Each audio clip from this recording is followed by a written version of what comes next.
Dok, good luck ha. Sana makuha natin yung benta ngayon. Oo nga eh. Ito yung mga mahusay na technical.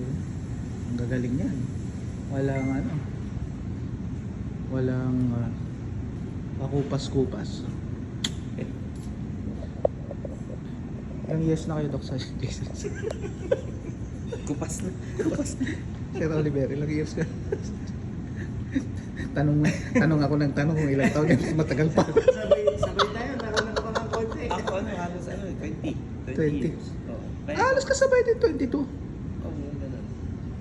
Nissan pa yung sasakyan ko doon, ano? Oo, Nandun minsan ka. din sa akin eh. Ayun, kuwan nga, halos magkakasabay nga tayo. 2 years lang yata ang pagitan na. Ibang Kati ganun din eh. Oo. Sabay tayo na Sir Oliver. 22?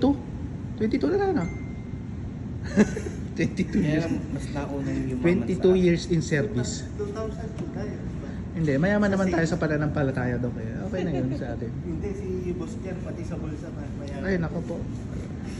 Hindi, nagkaroon lang ng ano yan. Nagkaroon lang si Boss Jan ng mahusay na mag-budget na asawa. Yung asawa ko, ang kwan, pagka may kailangan ako, katulad nung kahapon, pa-release daw yung pera kasi lalabas na yung sakyan ni Paulo.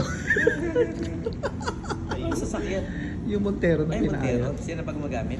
Ngayon, oo. Mahusay na ba mag-drive? Kaya na niya, Dok. Kaya na niya. Walang pa naman yun, malapitan lang naman. So, Dito tayo nag-breakfast, ano? Ganda. Grand Summit. Tingnan mo naman ang papahusay. Ganda. Parang ano, 4 star to, no? Siguro.